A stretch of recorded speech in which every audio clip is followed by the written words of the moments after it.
from home. My wife hasn't called. I'm Kunta Shaw. I'm here to take you home. Tracker, part of CBS Premiere Week on CBS. More chances to see the Northern Lights. I'll tell you when, along with foggy Friday times and your 7-day outlook. Live from downtown Marquette, it's your 19 News.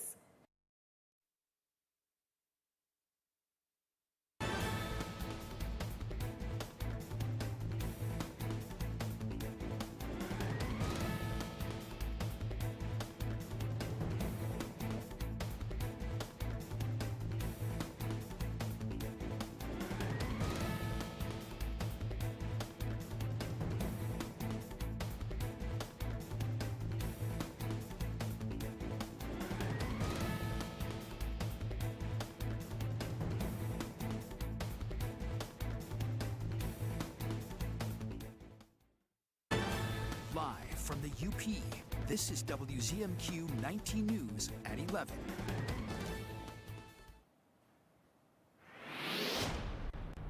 All right, our skies are looking clear and it's still fairly warm out for this kind of night. So what do you think, Aaron? Perfect night for the Northern Lights? I think so, yeah. Take a look at this. Now, these shots, according to Shannon Keevy of 906 Images, were taken back in August, but you could see some similar activity out there this evening. We've got mostly clear skies. As far as precipitation goes, nothing to worry about there. Taking a look at those lovely temperatures that Kevin alluded to, we're mostly in those lower 60s. We will dip down into the 50s tonight, but again, I'll go over those details and that aurora forecast. That's after the break.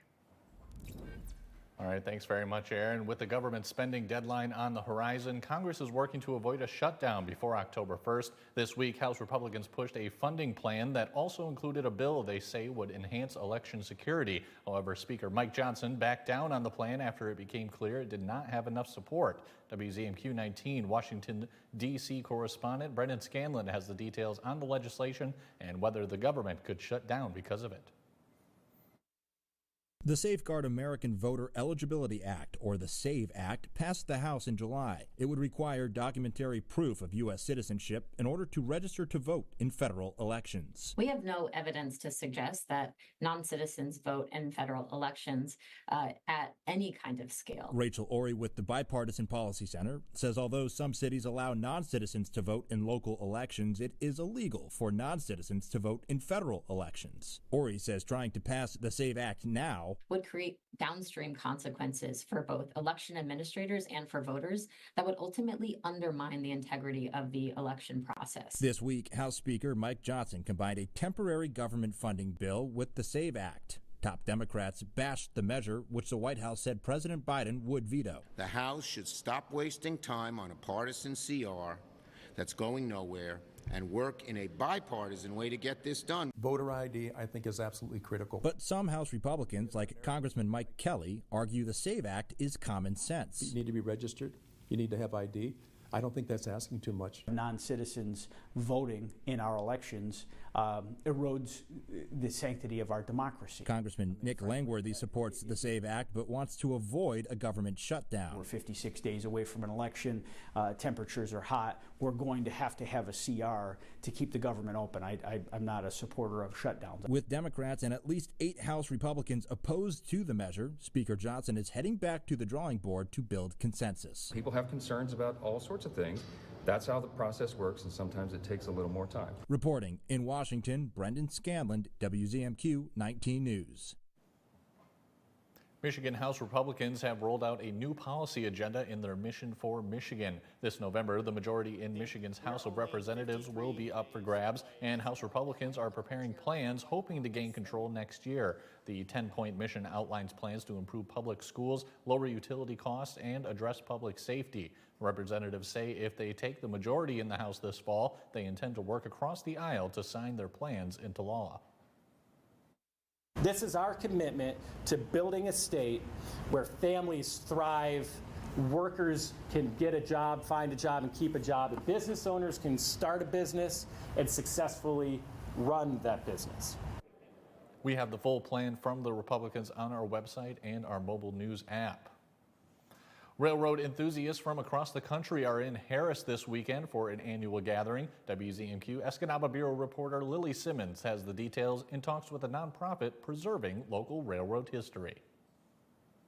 The Soo Line Historical and Technical Society convention kicked off this evening at the Island Resort and Casino, drawing more than 100 Soo Line historians, employees, and fans. I've been coming to the Soo Line conventions for maybe 20 years, 25 years. I was a former employee for 35 years. I was assigned to Minot Air Force Base in 1973 to 1975, and I used to hang out with the tower operators at Minot, North Dakota. Much of the convention is focused on Soo Line history, including this engine in Gladstone, which the nonprofit Soo Line Steam Engine Number 730 Authority has been working to preserve since 2021. This engine here was donated by the Soo Line Railroad to the city of Gladstone in 1960. Pigeon droppings were on it and we were actually ruining the train. So we came up with the idea of putting a bird net around it. It was $5,000 we raised locally. Before the railroad, Gladstone was known as Saunders Point. The Engine Authority says without the Soo Line, Gladstone wouldn't be what it is today. This is the most photographed static display engine in the whole United States. It's the era of steam locomotive history. Younger people today don't know what steam locomotives were, and this is one of the last ones. For us to lose our sense of history would be to lose this train engine. The Soo Line Society hopes to welcome new members in the coming years to keep that legacy going. We try and hold the historical aspect of the organization in interest with the younger people, and we've got a dedicated group that have been running the organization for many years. It's always a lot of fun. Brings the history alive. Great opportunity to see fellow friends of ours that we've met over the years with the Soo Line. Lily Simmons, WZMQ 19 News, Harris. The DNR showed its 10-year state forest management plan in Marquette today. Michigan's Department of Natural Resources hosted a community review and discussion for the Upper Peninsula. The DNR team focused on ensuring this plan has consistent growth for the conditions of wildlife and conditions of living in Michigan. UP Forest Management and Deer Wintering Complex are high priorities. The management plan is being presented to the public for feedback. The team wants to hear opinions, concerns, questions before the final plan is submitted. Yeah, we wanted to make sure that what we're going to do over this next 10 years is going to be sustainable over the long term, both from a wildlife habitat perspective and timber and forest products. Public input on the 10-year state forest management plan has to be submitted by November 4th. For more information, you can head to WZMQ19.com. Northern Michigan University has a newly renovated athletic venue. Our John Truitt got a first look at the new home of Wildcat basketball and volleyball. NMU officials rededicated the Vandement Arena today with a ribbon-cutting ceremony ushering in a new era for NMU's athletic facilities. University President Brock Tessman says it all. There are really great days to be a Wildcat, and today is one of those really great days to be a Wildcat. Vandement Arena will now serve as the home court for Wildcat volleyball and women's and men's basketball. The newly rededicated venue will have a larger court area and four-sided stadium seating for 1,400 fans. Fans will immediately see the new modernized look, new and more efficient lighting, new digital big screen scoreboards, upgraded seating. Previously, the men and women's basketball teams practiced at the Vandement, but played their games in the Berry Event Center, where they shared the facility with Northern's men's hockey team. Athletic Director Rick Comley says this is a win for all the teams involved. And so it's fresh, it's bright, it's helping in recruiting already. I think they believe we care, and I think this shows that we do care.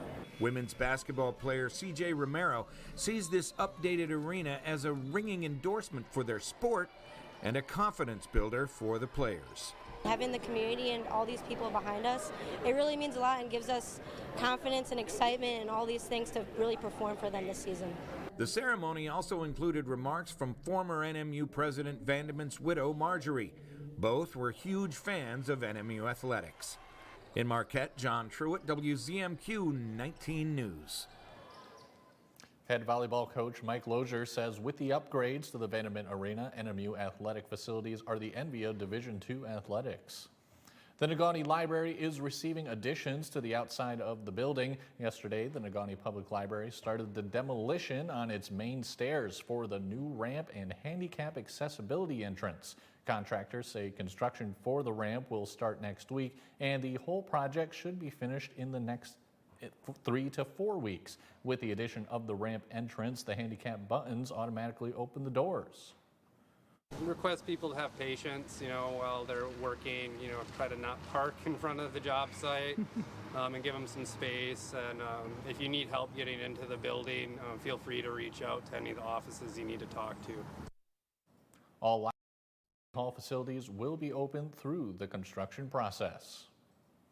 AIR has your first warning weather forecast coming up after the break. Plus, more than 300,000 people in Louisiana are without power following Francine's arrival.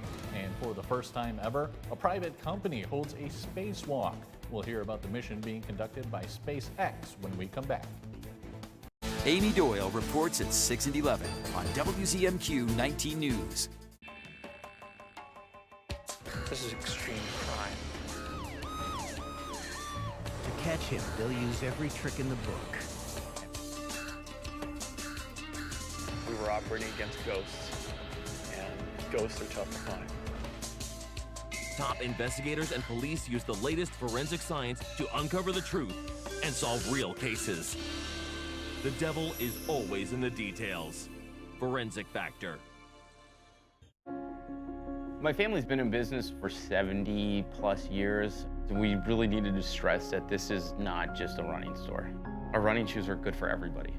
It's about the people out in the community who are in the workforce. All those people really benefit from the proper footwear and structure that a running shoe can provide. They might come in limping, almost like a miracle, walk out of here dancing. It's more than shoes. There's a caring that doesn't exist in a lot of businesses anymore. 25 years of fun, and you're invited. It's the silver anniversary of the Downtown Marquette Farmers Market. Come celebrate with us every Saturday morning at the Marquette Commons. From 9 to 1, you'll find a wide variety of local foods, produce, art, and so much more. Plus, the Wednesday night Farmers Market on the 100 block of West Washington Street is back from 5 to 8. For more information, visit mqtfarmersmarket.com. The Farmers Market is presented by the Marquette TDA and sponsored by Flagstar Bank and WZMQ 19. Shop hundreds of Lazy Boys at Kirkish Furniture in Houghton. Kick back in comfort in an industry-leading recliner. Choose from all fabrics, colors, and sizes with prices starting as low as $4.99 plus free delivery. Shop Kirkish Furniture in Houghton today.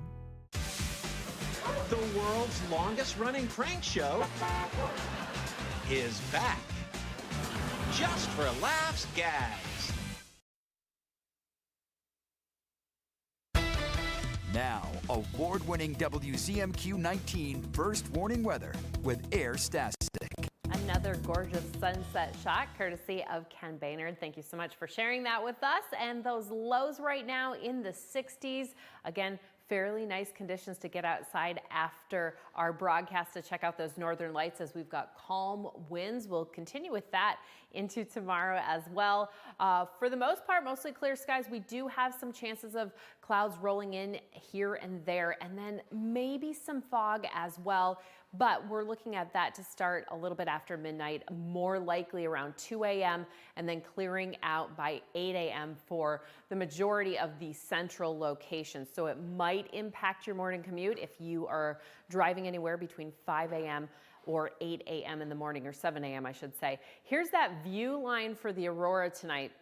All the way down below the mitten, basically, and this green blotch here, that's what we like to see the UP covered in. That means we have better chances of seeing the geomagnetic storm, which is what we like to call the northern lights or the aurora borealis.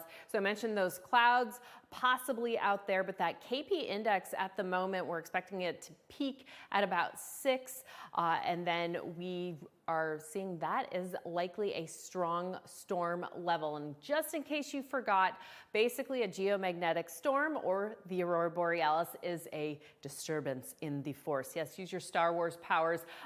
Basically explosions on the sun's corona or their surface, and by the time that hits Earth, that's where we see disruptions in the magnetic field, which also leads to those beautiful lights that you all see and take gorgeous pictures of. Tonight, we're expecting it to be in that G2 to G3 range, which means strong conditions. Now, I just realized this evening, because one of my friends posted that tonight's the 12th, which means tomorrow is Friday the 13th. So better bake some cookies for Jason if you get that illusion there. 61 degrees around midnight, and then we'll warm up to or down to around 59 by 8 a.m. That sunrise should be a little bit after 7 o'clock. We're talking around 7:30 in the morning, and we are expecting lots of sunshine tomorrow as we make our way into that Friday. Even Saturday, we're looking at some 60s, 70s, possibly 80s. We're still a little bit above normal ranges, but it's going to be a great day to get some ice cream tomorrow. Our range tomorrow, 75 to 90 degrees. In the afternoon, we'll expect those clouds to increase. We're talking late afternoon. But if you want to head to the beach after school, a school day, looks like we'll see around 81 degrees in Marquette.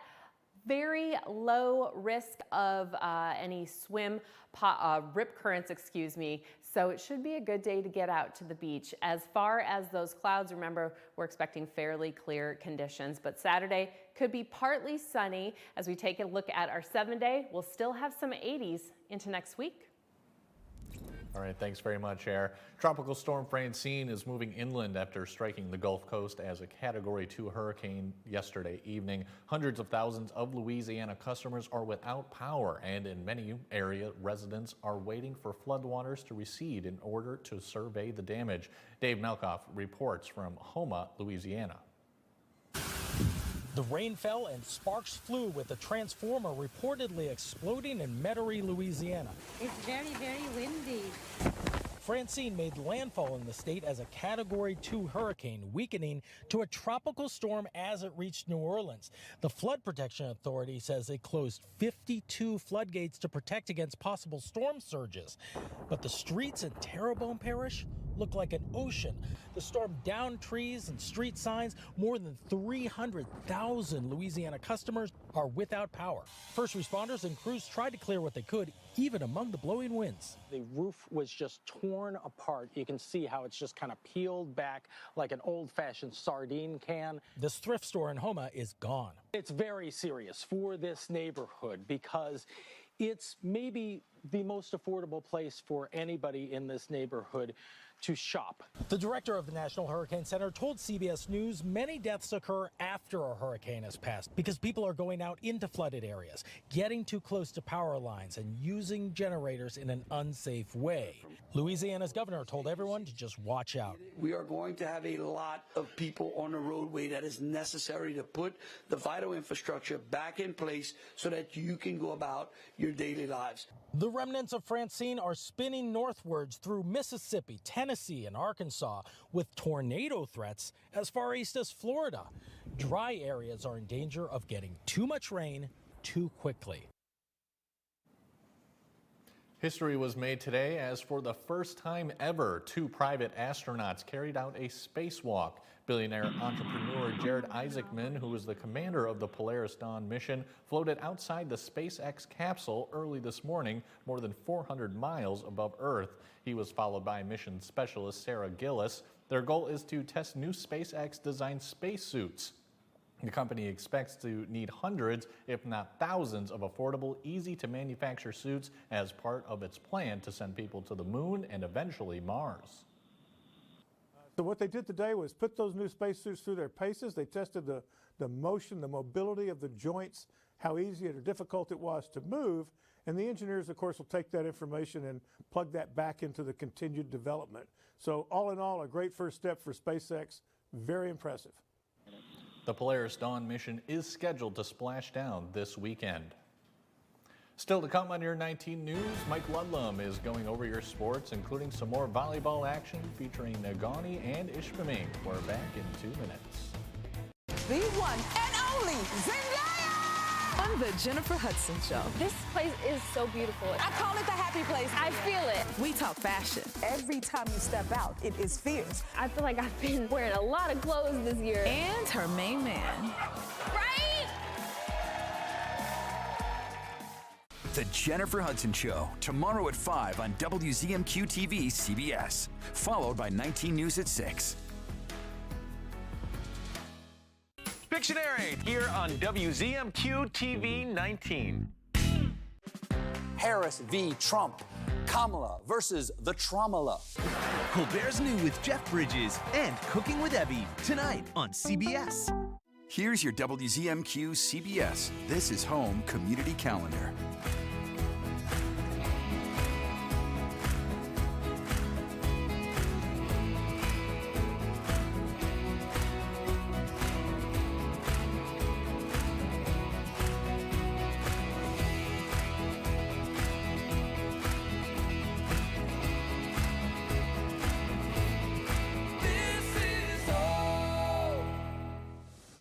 Who will be there when the final whistle blows?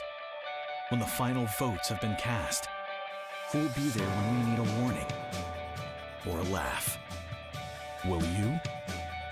Start a career in the broadcasting industry. Whether it's on air or behind the scenes, there's a world of opportunities waiting for you. Be there as history unfolds. Go to BeThereMichigan.com. She's inquisitive. What led to this young lady finding you in this compromising situation? And firm. The only thing that matters in this particular courtroom, sir, is how I see it. Watch Equal Justice with Judge Ebony K. Williams. Weekdays on WZMQ CBS. You're watching WZMQ 19 News, live and local, with Kevin Hodge. Good evening, everyone. The NMU volleyball team played its first match in the revamped Vandement Arena this afternoon. The Wildcats collided with the Findlay Oilers as part of the Up North tournament, which continues tomorrow at Michigan Tech. Here's a quick look at the arena as you take a look. Not a bad crowd for a Thursday afternoon match at 5 o'clock. In the first set for the Wildcats, it is Liesl Hagen, setter Allie Barrow to senior Jacqueline Smith for the soft kill. Bad news, though, NMU trailed 4-1. Next for the Wildcats, Remy Madison, Barrow, to Calumet's Helen Byring for the cross-court kill. And Finley still led, though, 6-3. Again for NMU, it will be Smith, Barrow, back to Smith for the kill off the block. Oilers stayed in front 11-7. Jacqueline Smith had 14 kills for the Wildcats. Findlay remained in the lead in part due to Kenzie Holscher. She'll get the kill right there. That was quick. Oilers ended up winning the first set 25-18. They ended up winning the match 3-0. Not 32-0, 3-0. High school volleyball. Let's go to Ishpeming, where the Hematites were entertaining the Negaunee Miners. First set action here for Negaunee. Maddie Beaudry, Janelle Raudiola, and boom, Madison Peckrell with the kill off the block. Negaunee out quickly to a 5-2 advantage. On the next point for Ishpeming, Sonia Kivinini over to Ava Jo Hares to Janessa Eagle. Gets that one down off a few arms. Negaunee still up 5-3. Then Hares with the serve, and that's going to be an ace, although Negaunee still had the advantage at 10-7. On the next point, it will be Teresa Anderson, Raudiola. Delaney Gladwell puts this one off the block, and the Miners have the advantage by 4 again at 11-7. Ishpeming's Nora Jo Anderson could not put away the tap coming up here at the net, and the next thing you know, Delaney Gladwell will put one over her shoulder, and that works wonders. 12-7 Maize and Blue, they won the first set.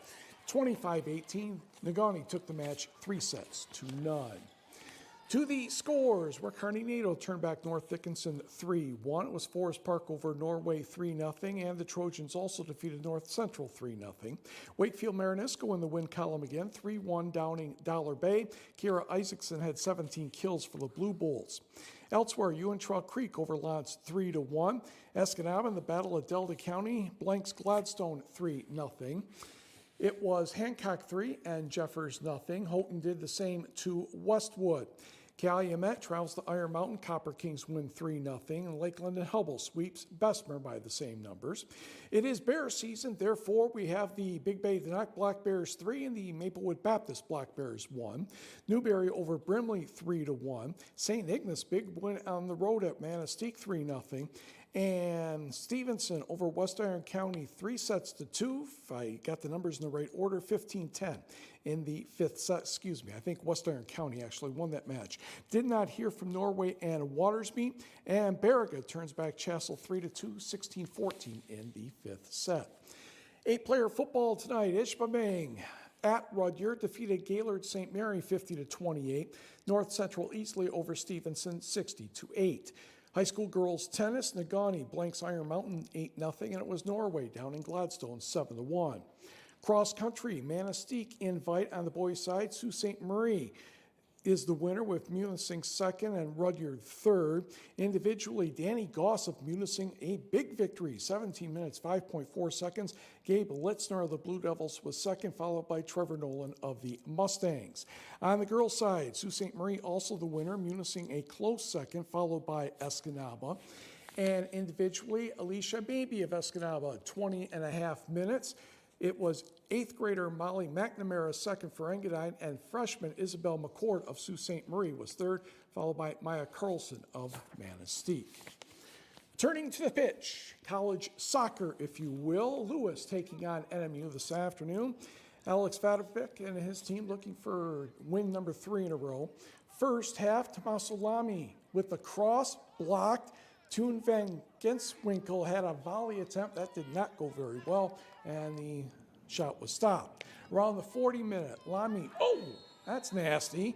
He was undercut by Nicholas Rogowski, and that earned number 12 a yellow card for rough play. Don't do that. Couple minutes left in the half. Lewis's Godwin Asori crosses, and McKinnon Stampley should have scored on that one, but he whiffed on it, so it's 0-0 at the break. Second half, here comes Lamy again.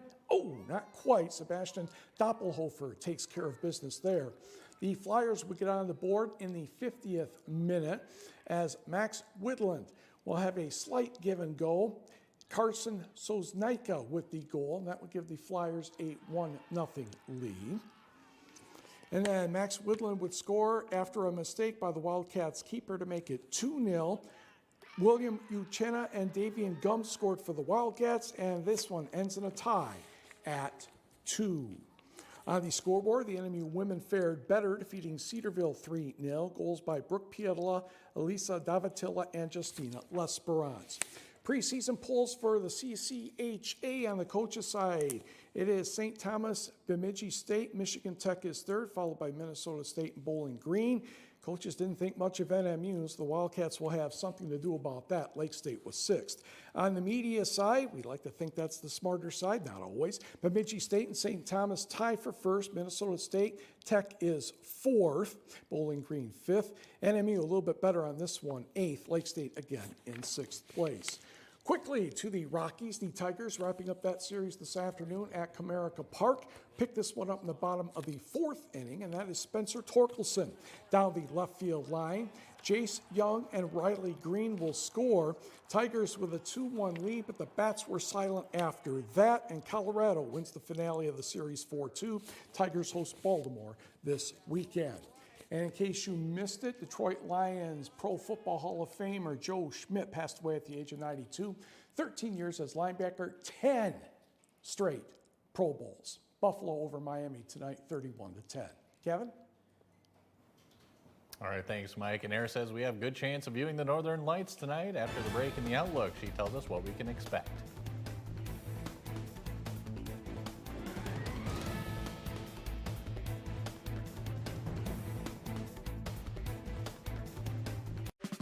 Harris v. Trump.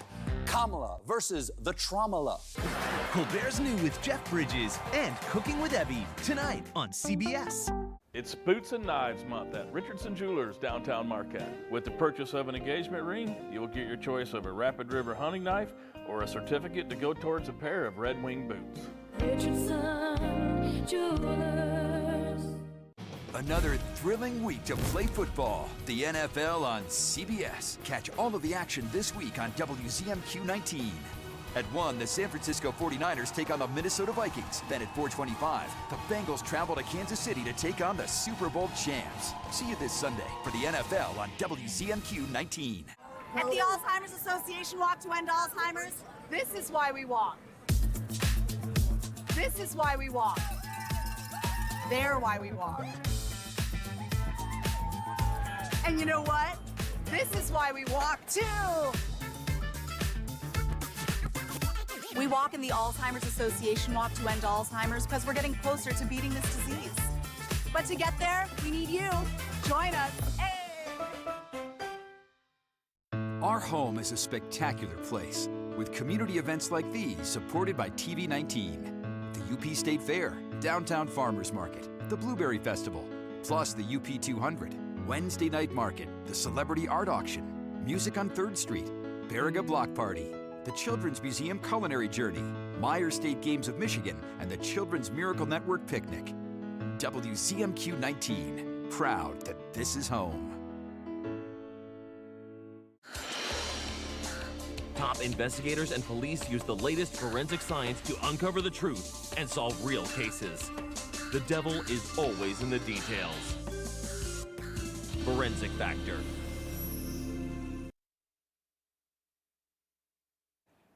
A gorgeous night out there. We've got temperatures in the 60s and those 50s. That's where we'll be headed tomorrow. If you're planning on going fishing, Blaze Bait and Tackle forecast for Little Bay Denok. That sunrise is about 7:25 in the morning, and those clouds will eventually be clearing out, but you might be blessed with some fog on the water there in the morning hours. And then looking at Friday evening, 50 to 65, so another nice evening. Fairly clear conditions on Friday night. We could see some cloud coverage on Saturday. We're expecting similar temperatures as Friday, 70s, 80s, and then possible chances of showers coming maybe in the late afternoon on Saturday.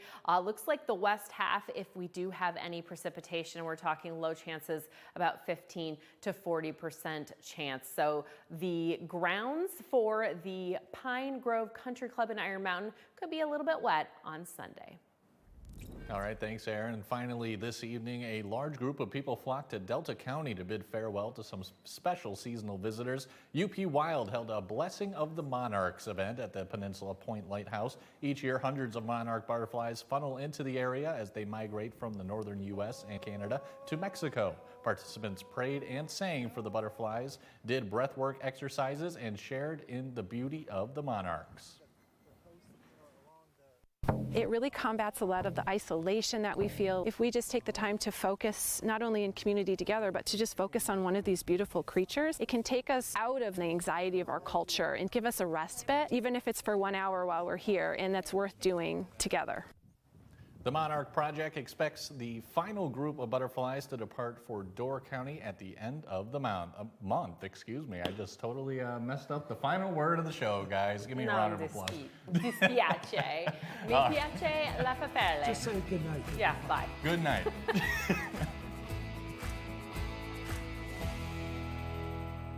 19 News is brought to you by Kirkish Furniture. I got my together. I got my together. The whole class knows I got my together. Just say it. You can get your shots together too. Your COVID-19 shot and your flu shot at the same visit as recommended by the CDC.